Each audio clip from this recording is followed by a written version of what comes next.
Leadership Awards 2012 presented by Indian Affairs, the flagship media outfit of Network 7 Group, which has been the forefront of championing the cause of Indian core issues. Ladies and gentlemen, let me take this wonderful opportunity to invite you all to this August gathering. Indian brands are as crazy as innovators are, as India constantly innovates a close security of Indian brands. Post the free economy era will relieve that large number of players in the sector has made their mark in their representative field, notwithstanding the hurdles and government regulation from time to time. Today, brand India is globally accepted as world market is looking at India as the most preferred destination for collaboration, partnership, and investment. India is a land of billion opportunity, not a billion problem. In the last 20 years, the country has added $1 trillion of output. The last decade has seen India emerge stronger on the world map, especially during the global financial meltdown, when the country weathered the crisis, much to the admiration of the world. India shaping the contours of the world economy, consequently charting a growth path over a few years. Brand India is an idea whose time has truly arrived. Today, the tramp of Brand India is visible in almost all the fields. With some aggressive cross-border acquisition, India has been rewriting the global business equation. India has established its leadership in IT and knowledge-based industries globally and as fastest growing population of workers and consumers. With huge investment in infrastructure development of an anvil, India today is preferred investment destination. It is one of the world's most rapidly growing market, and today Indian products and services are recognized by their quality all over the world. Against the backdrop of the above backgrounder, where Brand India matters most, Indian Affairs India First Pink magazine is hosting the high-profile and India's most eagerly awaited leadership event, 3rd Annual India Leadership Conclave and Indian Affairs Business Leadership Award 2012 in association with Ministry of Corporate Affairs, Government of India, today here. Keeping its tradition of bringing the finest think tank of the society from the different diverse sector, like the much acclaimed 2-annual event. The first was 1st Annual India Leadership Conclave in Delhi, and the second was 2nd Annual India Leadership Conclave in Mumbai. The stage is set for the third one under the theme Brand India, the emerging superpower, limitless leadership, limitless possibilities. More than 200 industry stalwarts from who's and who's of India's core diverse sectors such as agriculture, automobiles, auto components, aviation, education and training, engineering, financial services, food industry, insurance, IT and ITES, manufacturing, media and entertainment, retail, science and technology, banking, biotechnology, cement, consumer market, healthcare, infrastructure, oil and gas, pharmaceutical, real estate and infrastructure, steel, textile, telecommunication, tourism and hospitality.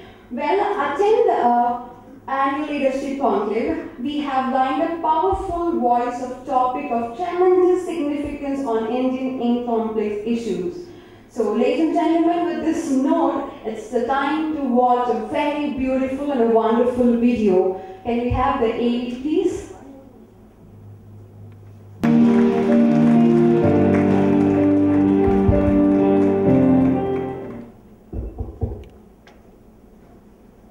Thank you, Vinita, for your kind words. I would like to invite you for this exclusive 3rd Annual India Leadership Conclave 2012 at the Silicon Valley of Bangalore. Ladies and gentlemen, I would like to welcome you because of one reason. Now we are going to focus on the brand India. This topic itself is a controversial one, although many people talk different versions of it. To my mind, the brand India, emerging of superpower, when I consulted some of the top industry leaders, top media governments, and analysts, including the ministers in the government, I have got a mixed reactions of what this conclave is going to throw up and down. Over the next 4 hours, we will witness some of the powerful presentation from the speakers, and we will debate which direction the India is going now. The first annual India conclave, when we did it in Delhi, I had made an apt theme: will Indian economy bounce back by 2010? Now, on the second edition of India Leadership Conclave, I wanted to connect with the masses and called upon Anna Hadare and Kiran Bedi. Because of this initiative, Chief Minister of Maharashtra went out of the venue.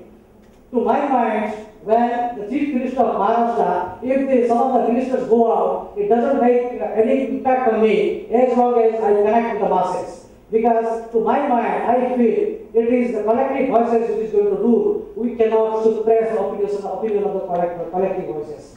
Here in Bangalore, we are seeing a tumultuous political turmoil. We don't know what is happening all over the country. Now, industrialists who are sitting over there now, I can tell you with full responsibility and confidence, they are not at all secure because they are afraid the kind of decisions the government is taking when it comes to foreign direct investment or when it comes to setting up SEZ zones and when it comes to exports policy. You have seen in the aviation sector, because of the faulty programs of the government, many of the aviation sectors have taken a back seat. It is not only the Kingfisher Airlines, but the various airlines are in deep troubles, and the government of India tells that it is going to bounce back. To my mind, it is not going to happen now. India is a country where 1.25 billion population are there now. Out of 1.25 population, 72.5% population do come from the rural villages. These are the people who earn less than $1 per day now. Now, those people who stay in Tier 1 and Tier 2 cities and have got access to all those amenities, look at those people who do not have access like basic healthcare, literacy, education. Government is not doing anything because they are only concerned about their political education. They want to save the jobs, and that is what is happening actually.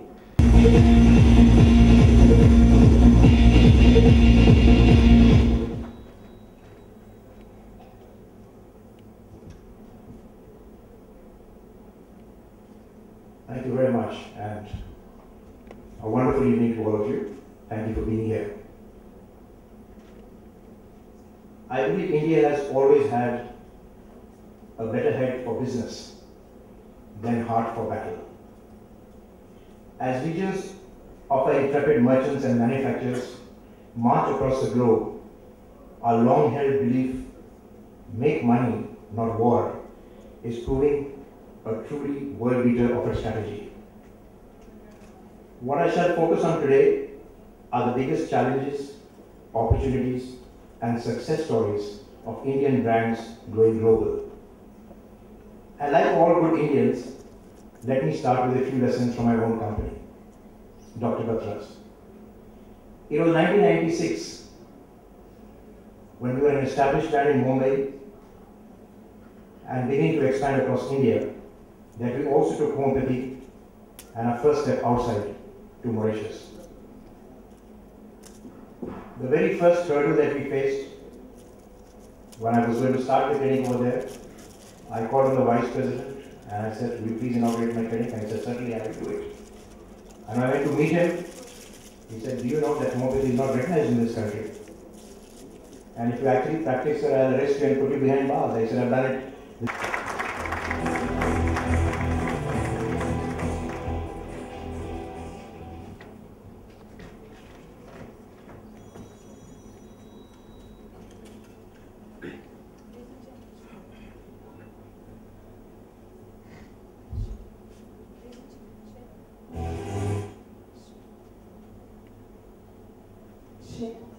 Ladies and gentlemen, if you have any questions, you can go ahead. Dr. Batra is here. Anyone in the hall have any question? Please go ahead. Yes, please. Got a mic? Yeah. Am I audible? To me, yes. I don't know whether people are Yeah. Dr. Batra, that was a very inspirational journey of yours. from Mauritius to Dubai to London. Two questions. Just eager to know what's the name of your brand in London, because you said that New York is not there. That's just an anecdotal question. B, you said that red tapeism is everywhere. Sorry. Check. Okay. The second question I would like to ask you is, you said about red tapeism, that's there everywhere, you said. But what I would like to know is that there are certain regulations which are put for the interest of the end customer. Like for example, medical. There are certain processes which the countries put to ensure that there's for the safety of the customers. However, there's other sets of process which is inherently put to take the time to a longer space. I mean, that's red tapeism. So when you say red tapeism is everywhere, is it the regulations are unwindly longer in these countries, or is it that the required regulations are put but it takes time? Sure, wonderful questions.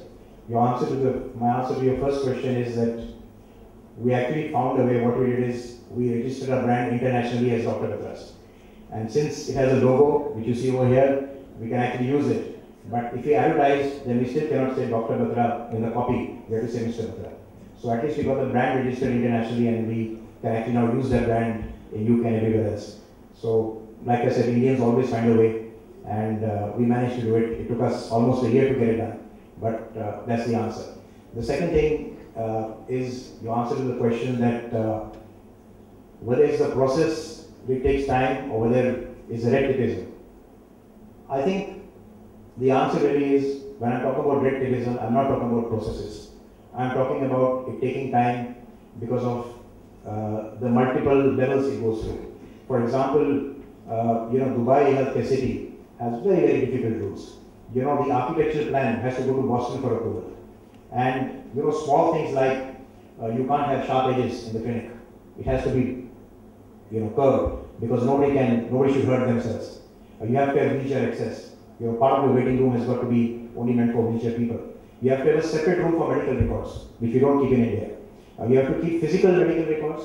Plus, like I mentioned in my presentation, that the IT there is so strong that they did not allow us to fiddle with any IT, records, medical records.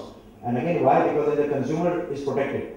Because we cannot bring it back to India and fiddle with it. So once you enter a case history of a patient or a drug, it's just there forever. Similarly, we also are not allowed to prescribe ourselves. You have to give the prescription to the patient, and the patient goes to the Royal Pharmacy to buy the medicine. So he has a right to know what prescription he has. Having said that, one of our fastest licenses that we had was actually in Dubai. I never went there except once just to shake hands with them. We did everything through email. They were so process driven, and we got there again because they follow Harvard medical processes, and that's what we follow here as well. And so it was very easy for us to actually get everything done in the first attempt. Even doctors, they actually have to pass one exam from the Ministry of Health and one exam from the Dubai Healthcare City, and that's an MD level exam. And it's not very easy, and they give you only 3 attempts to pass. But because of the kind of quality education and the CME that we have, continued medical education in our company, all our doctors have passed in the first attempt. So it actually was very easy in that sense. Having said that, when you went to Mauritius, so many questions are asked. You have to go from one department to the other. You have to actually carry a file from one place to the other, like what we think happens in India. And that's what I'm talking about. That's really what takes time. So I hope that answers your question. Yes. Doctor, is the mic here? Yeah. Yeah, the question is, homeopathic medicine's origin, I think if I'm not wrong, is Germany. That's right. Is it widely accepted as an alternate medicine all over Europe? Which are the countries which do not accept homeopathy as an alternative medicine? It's important to know that because, for example, why would Mauritius say no to homeopathy? Does America say yes? Does South America say yes? maybe some light can be thrown. Certainly. Very interesting question. I'd like to just give a little background. You know, homeopathy was found by a German doctor, Dr. Samuel Hahnemann, who was an MD from Leipzig University. But what happened was, when he founded the system of medicine, which was at that time painless and, you know, against the crude methods that were used, like, you know, bloodletting and vivisection at that time for treatment, because it was believed that disease comes from bad blood. He was actually sent out of the country. And he then traveled all over Europe. He went to Vienna and ultimately settled in Paris. And he actually died there. So homeopathy actually, it's a misconception that homeopathy is actually very famous in Germany. It's not. What's also happened is that there have been 100-year-old pharmaceutical companies in Germany, and a lot of them have actually died after the Second World War because. Can we have the memento, please?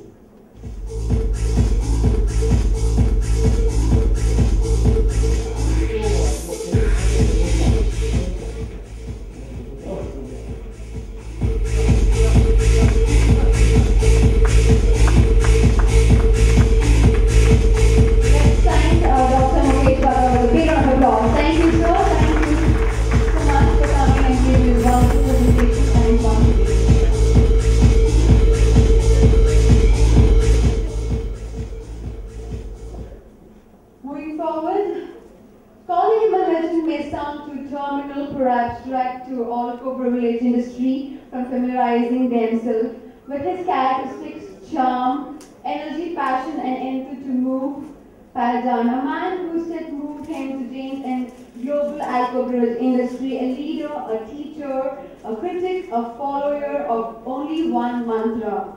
Give it your best and result will follow. Ladies and gentlemen, I'm talking about none other than Mr. Vijay K. Rekhi, the Chairman, Executive Committee, United Spirit, completes almost 4 decades with the UB Group this year.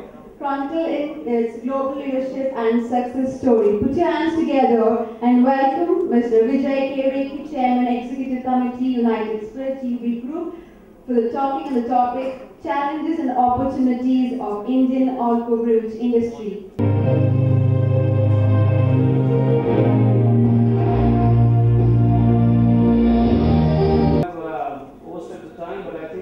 Experts enough to go and venture into beverage alcohol industry, and you have a bird's eye view. Now enjoy the products in the evening and a little clip here. Thank you very much.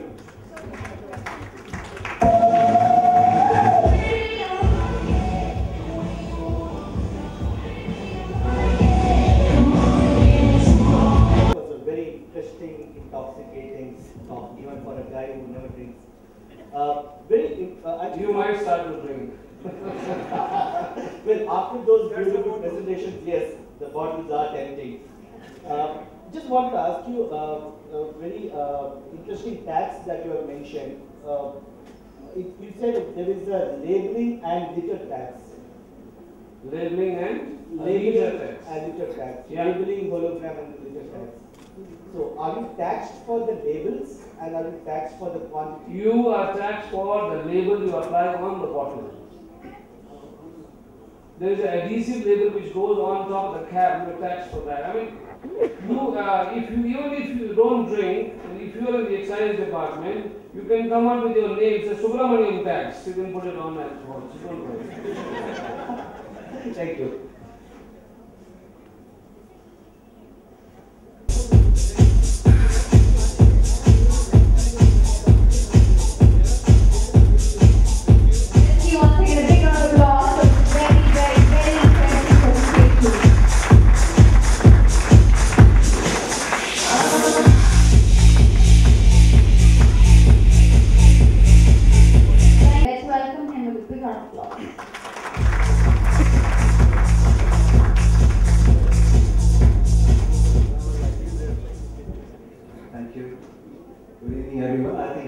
To the afternoon, and now we're already in the evening, and it's always difficult to speak after two such a legendary business leaders, especially for me who was in the industry just for about 15 years in finance and payments.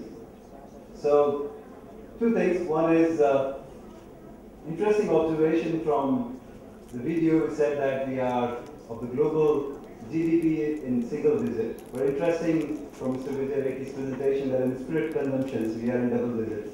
So probably credit goes to him. That's interesting. So let me add one more good point. It's about 5 slides. So I will try and make it for some time, hopefully, and I will let all of you ask more questions. The subject is quite interesting, but at the same time quite controversial. And both the businesses and industries, both e-commerce and digital payments, is not really for faint-hearted actually.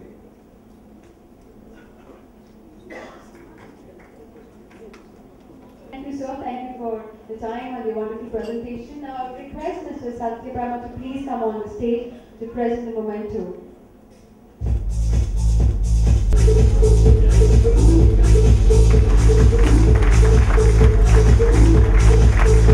Thank you for coming, sir. Thank you once again.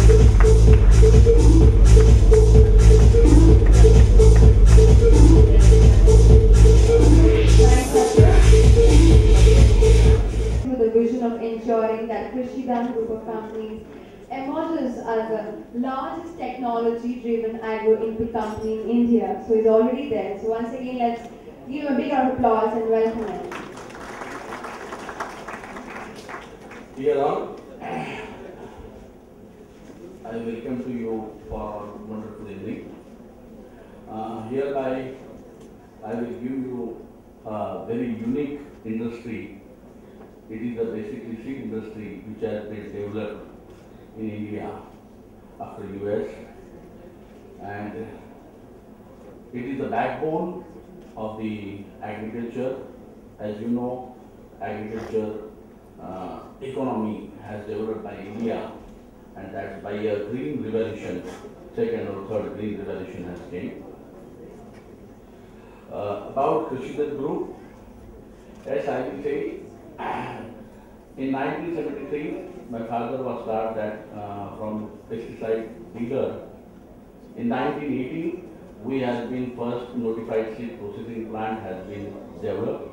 In 1990, we start research and development. And in 1995, the all private limited companies converted. In 2002, we have been a professional marketing company. Then we adopted biotechnology in 2004, and now company has developed its own biotechnology division, and we are now technology provider now. Mr. Karwa, that was a very interesting presentation. There are just two. There are two questions that I have. A on bio-entrepreneurship, which you talked about. Which? Bio-entrepreneurship. You mentioned about bio-entrepreneurship in your slide. Yes. Want to know what is Krishidhan doing on that aspect? Because being a person who is closely associated with some of the entrepreneurship programs of the government, like for example the NSDC, the National Skill Development Corporation, and the SGS5, which is the Swarna Jayati Gramin Swarnozgar Yojana, which are two pivotal programs for entrepreneurship development in the country. I don't see any focus on bio-entrepreneurship. The focus is on things like automobile mechanics and service areas, whereas bio-entrepreneurship, the closest which comes is beekeeping and animal husbandry. Beyond that, there is nothing which is bio-entrepreneurship. Yes. So is Krishidhan taking any proactive steps? Yes, already Krishidhan has submitted many projects to the government of India. It is a very confidential project, but German government has been approved one project for India, German project biotechnology entrepreneurship, and it has been now, which is the one university of the India and the German university, and Krishidhan has evolving in this research, because as you know, research is not only the one Krishidhan cannot do, as there are so many people and so many teams are involvement as required. So like 4 or 5 projects are Krishidhan are working on that, and we are already Japan, India and India, German, all these projects are going on, and hopeful in a way with the 3 or 4 years you will see the results. But these are all cutting edge. Yes, I'm asking, what I mean is grassroots entrepreneurship. Entrepreneurship which are in bio-entrepreneurship but does not require cutting edge technology, which can be scaled up across the country. because what you said is highly research-based, very specialized entrepreneurship, which may not be scalable. But what I'm asking is, like, for example, is there a bio-entrepreneurship idea which Krishidhan can pioneer, like the e-chopal of ITC, where we can have, let's say, 1 million farmers across the country doing that entrepreneurship? Still, it is on pipeline, and sir, I cannot disclose on this forum. It has been, I'm having some restrictions, and so please, unless and until it has not been completely open, I am not able to say your answer. Sorry. Thank you very much. There's just one more question, if I can ask. Very quickly, you said about the various restrictions that is put by the government of India. Wanted to see if they are alarmist decisions or if it is to safeguard the agricultural eco bank of the country. Because, like, for example, if you see a few years back, we had similar restrictions on banking system, and everyone said that Indian government has put a lot of restriction, but when the meltdown happened, Indian banks were saved because of those restrictions. So similarly, 10 years down the line, if there is a global crisis in gene pool or whatever it is because of the GMOs, would you think that that time, looking back, saying that Indian government had put that much restrictions and that's why India got saved? Sir, I say there are restrictions mean government is not taking any decision. Previously, GEC approval committee was there. Now, genetic engineering appraisal committee has been taken. Since last 3 years, nobody has taken any decision. So, rather I say, there should be a clear-cut policy should be there, and accordingly policy, they should take some decisions. Like example, BT brinjal. In all aspects, it has been on biosafety, it has been ready for release. But just sake of the NGOs or these things and oppositions and no decision has been taken. What I say, rather the government should say, yes, it is right or it is wrong. But it has not been seen. Secondly, the price control. Government does not having any price control on the BT cotton seed. Why non-GMO seed price control? Only GMO seeds price control. And since 5 years, the same price are there. And nowadays, every 2 years, the days are not far away, seed are not available for the Indian farmers, and it will be affect to the productivity. So, it is a backbone of the agriculture industry. Government should take a clear-cut such decisions. Thank you. Thank you, sir. Now I will request Mr. Satyaram to please come on the stage and present the momentum. I would like to make an announcement here. In fact, it is not disclosed over here now. Krishidhan Seeds have given a proposal to the Union Government, to the Minister of Finance, about the plight of the farmers and the seeds people are not getting that amount of benefit. And their proposal has been accepted by the Minister of Finance. And the Minister of Finance has also appointed him as the principal advisor in the agri-vision. Let's see the good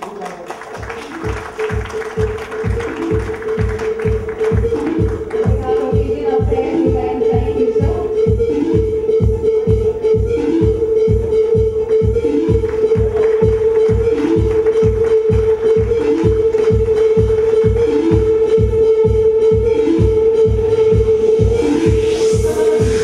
And the entrance along with your kids. I would once again request all the parents to cooperate. All the kids are requested especially to be outside.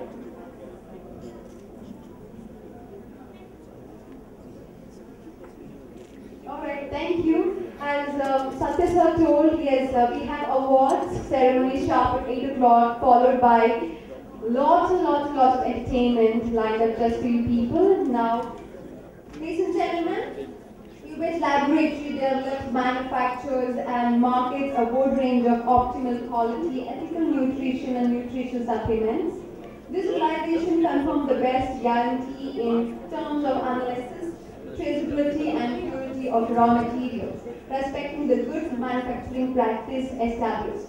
So we have the CEO, Ubet Laboratories, Francis Lico. Put your hands together, welcome him to his next presentation. Thanks a lot, ladies and gentlemen. dear friends, first of all, I would like to thank you, Mr. Brahma, for inviting me to this, to speak in front of this such a distinguished audience. I've seen that I'm the only European one to speak in front of you. It's a great honor for me. I will try to go through some information about a specific sector, which is mine sector, the nutraceutical business in Europe. It's European business, so it's not Indian business. I hope that I could get some interest from you, that you could share some knowledge about this sector with you, and that maybe you can compare about your business here in India and our business in Europe, and maybe we could do some sharing of knowledge. So it's quite a difficult business to speak about. Why? Because there are so many overlapping. We are talking about consumer healthcare, we are talking about nutraceutical, we are talking about OTC, we are talking about vitamins and minerals, and all those sectors could overlap, and it's not always very easy to understand which are the right definition of each of those different names.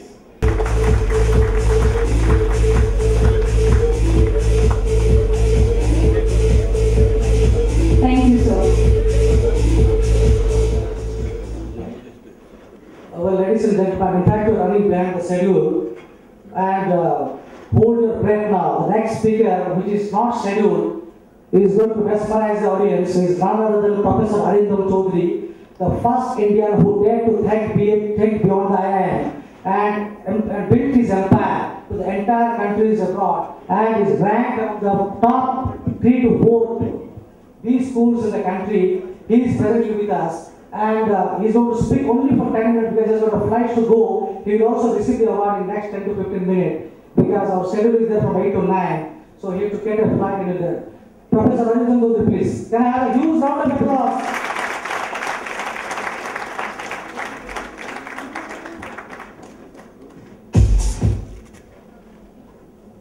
Thank you, Mr. Brahma.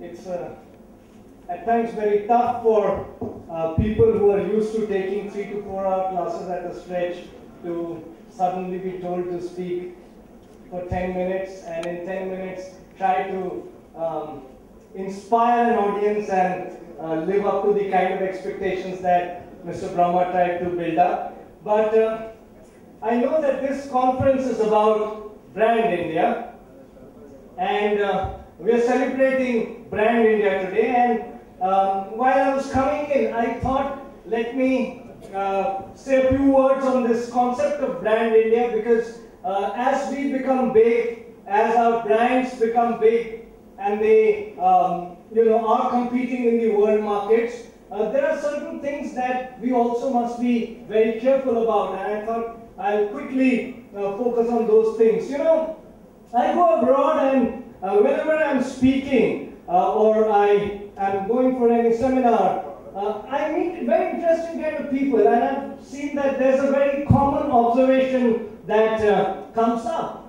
Nowadays, when you see the Forbes list and the Fortune list of billionaires, you'll see that Indians are right at the top. So, if a Forbes 100 top billionaires list comes out, then you'll see that the highest number of billionaires are from India.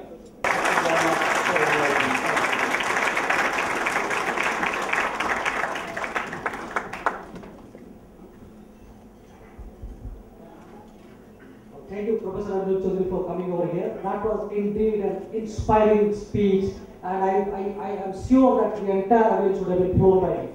Thank you very much for taking your busy schedule and coming over here. Since Dr. Chaudhary, Professor Chaudhary has to leave to Delhi, so I will have to give, he has been selected on these nominations, and he has got a majority voting of around 32,400 votes, which will be showing on the screen now. And can I have the nomination, please?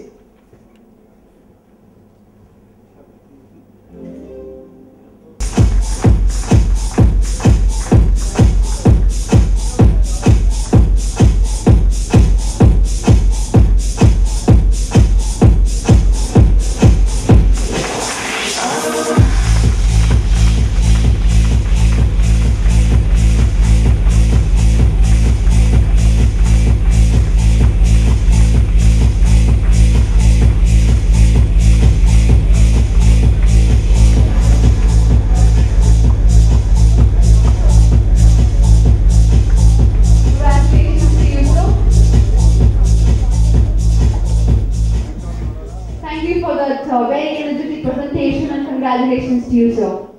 Ladies and gentlemen, moving forward, the next speaker is instrumental in establishing 2 regional drug testing laboratories at Hubli and Bali, and also state-of-art building construction for these labs is on.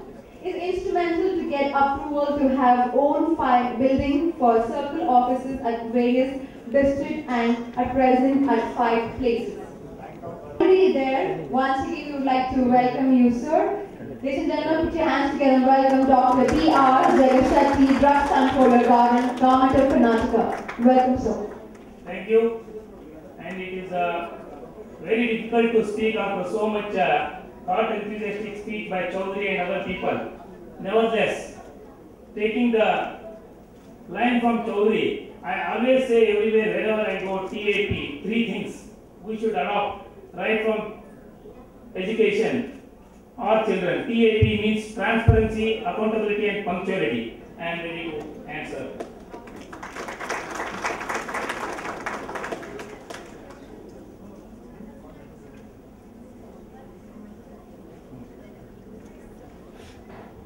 Thank you, sir, for the presentation. I would request once again Mr. Brahma to please come on the stage to present the momentum.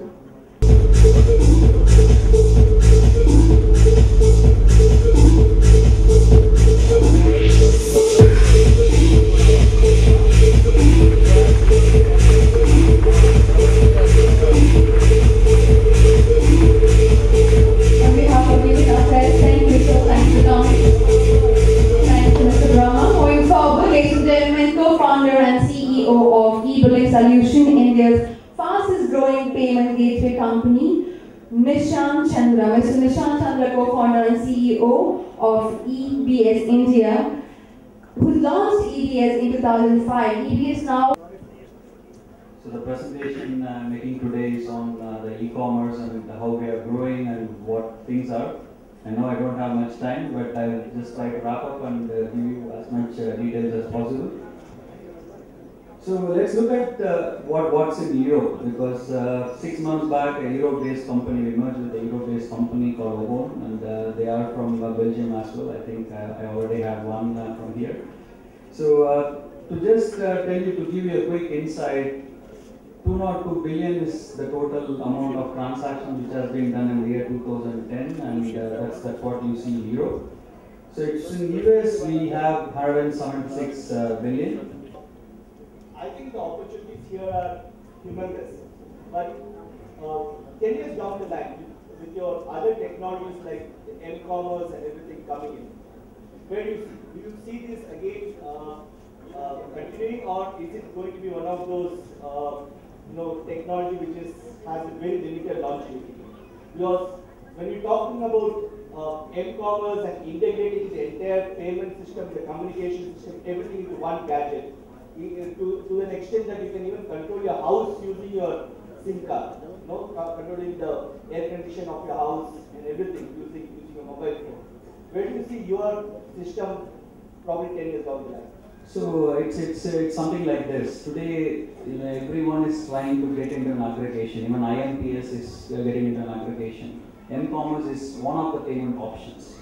So it would be really tough for someone or everyone to evolve to one payment option. So you can't remove cash from the system, you can't remove credit card from the system, you can't remove other things. So you would still need to have multiple options, and that's where we come in. So I think we will continue to exist. I'm sorry, if I can just add a point. I agree with you that yes, for the cash is going to be there. It's been there for the last 3,000 years, it's going to be there. But what I'm trying to say is, will this system is it future proof, or do you see m-commerce at some point of time overtaking all these other payment systems because of the easiness, because of the sheer aggregation that we talked about? Do you see that m-commerce is going to overshadow all these things, or is all of them going to coexist for? Yeah, I get your question. See, m-commerce would also continue. So if something is going to grow, see, we had cash almost like 99.9%. Now from there we are at 7 or 96% now. So that means there are other payment options which are coming. So m-commerce would also take some time, and it would evolve, and as an aggregator, we support all payment options. So one of the screens I have, the last, I don't think it's visible because you only see my face there. So we had a lot of different formats of e-commerce there, and maybe if someone could just flip it to my screen. Is that possible? Okay, thanks. So you see this, these are the different formats we have very quickly. One is the generic retailing, that means they just sell whatever stuff, everything under the roof. And physical best retail stores. And then we have certain very niche segments, and then we have deal aggregators, and then we have online travel space. So these are the most popular different ones in India.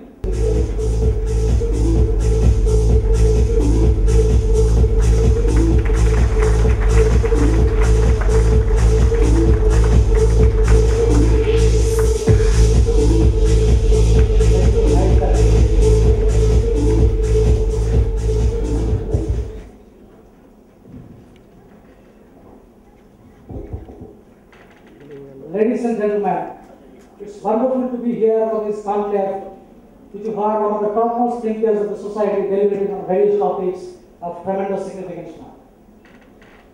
Now we're going to announce the high-profile 3rd Annual India Leadership Conclave and Indian Affairs Business Leadership Awards. These are the awards which are there in the 30 categories, and which has been chosen by the 3-member jury team because there for the 2 months of voting, rigorous voting by all the sectors covered, around 35 lakh sample size were covered, and through our network of journalists, around 17 journalists took the field interview of around 17 states and 74 districts out there. With this, you are going to see the big moment now, the 3rd Annual India Leadership Conclave Business Leadership Awards. Can I have the first name, please? On behalf of Indian Affairs, a very warm welcome to you, sir.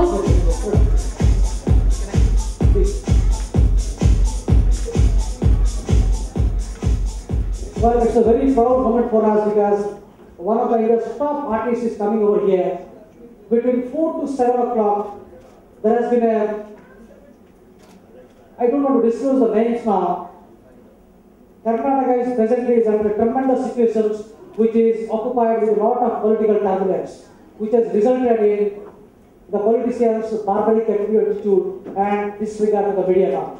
While saying this, I am immensely proud that I have with me that Mr. Lucky Ali, who has given to the nation and to the world the voice that millions cheer about. And let's give a huge round of applause to Mr. Lucky Ali. Ladies and gentlemen, the first category of awards, Business Leader of the Year, and the nominees are, nominees on the screen please.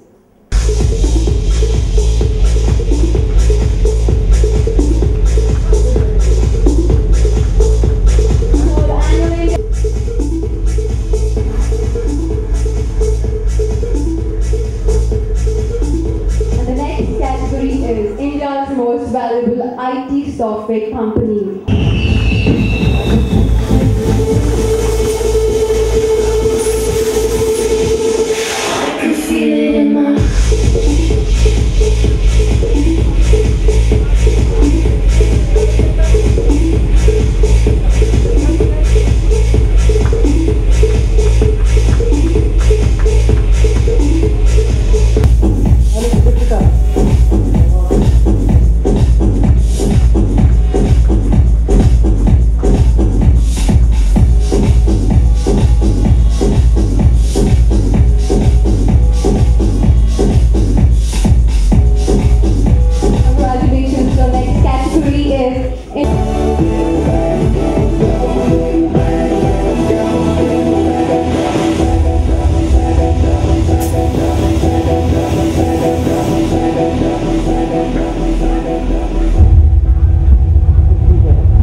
association with Arnab Goswami goes long back.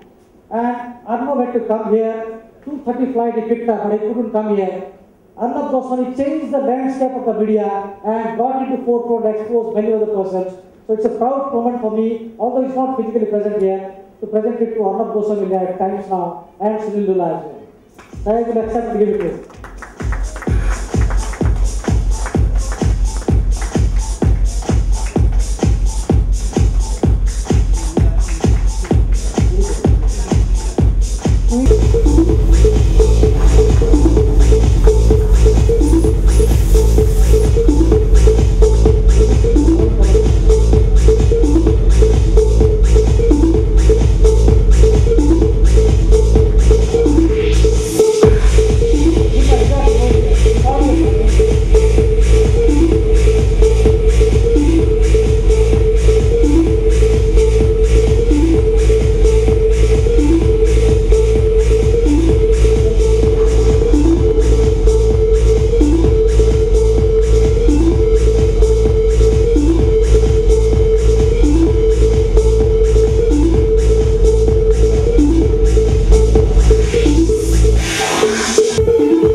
is India's most valuable retail electronic company of the year, and the nominees are India's most valuable retail electronic company of the year.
Congratulations to you, sir. And the next category is Deal Maker of the Year 2012, and the nominees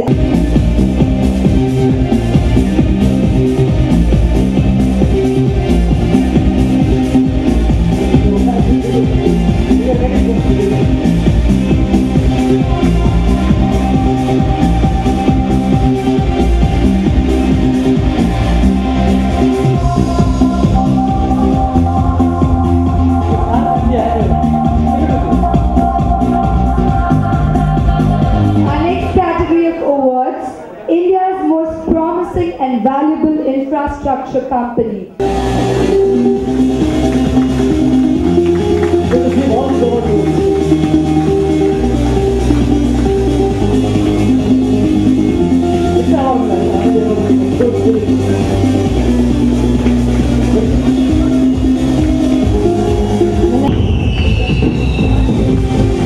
We've created a very stand-on over here.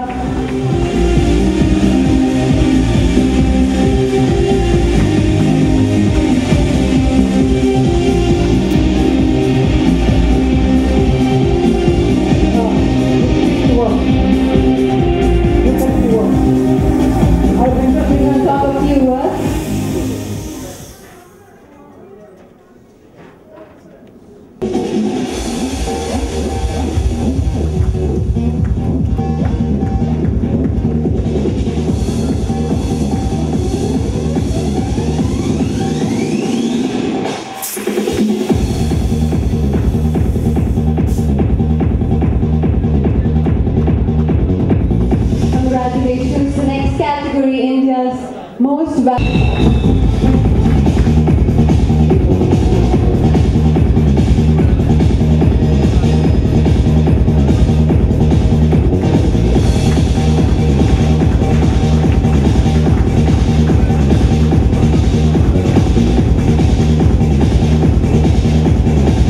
Let's give them a big round of applause.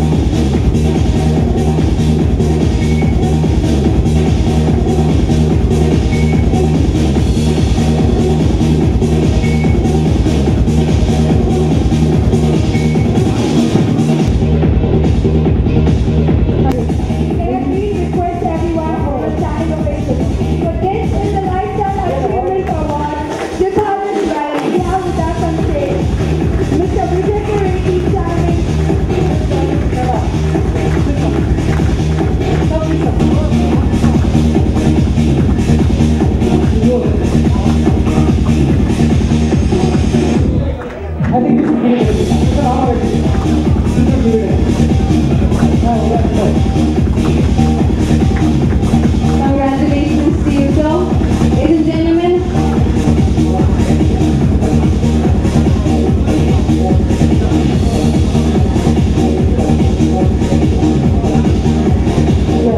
This is a very huge honor for Mr. Vijay who has served 40 years in the UB group, and I would definitely request him to speak few words.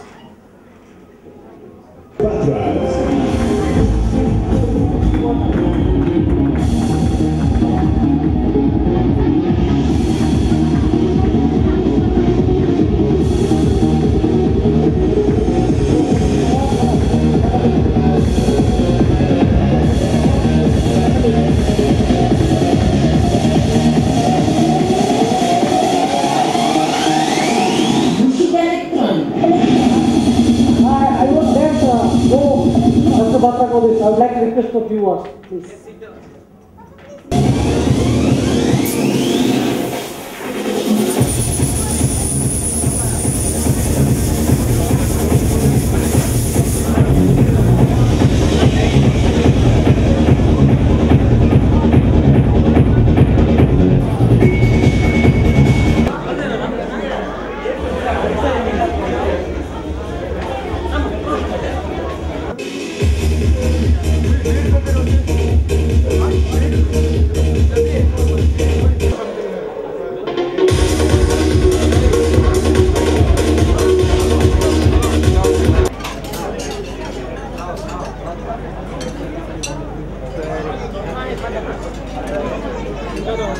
Camera? Kana tera? Ita camera on. Atawo gottullo ganna ana gannaru digondaala. Ana janimu Renault.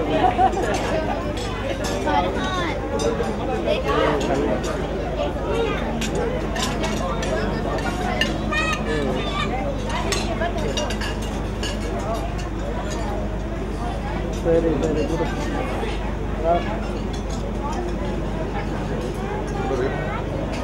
Kuntai kuna tujera?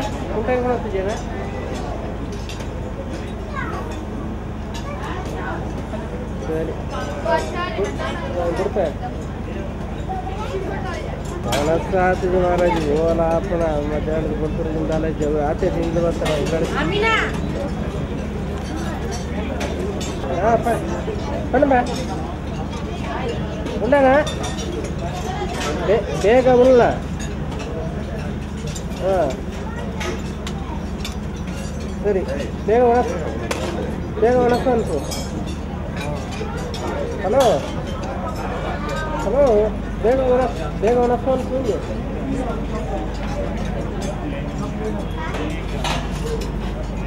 ಸರಿ ಸರಿ ಸರಿ ಹಾಲು ಮಾರ ಇಂಥ ಒಣಕ ಅನ್ಸು ಬರ್ತಾನೆ ಬೇಗ ಸರಿ ಬಿಡೋಣ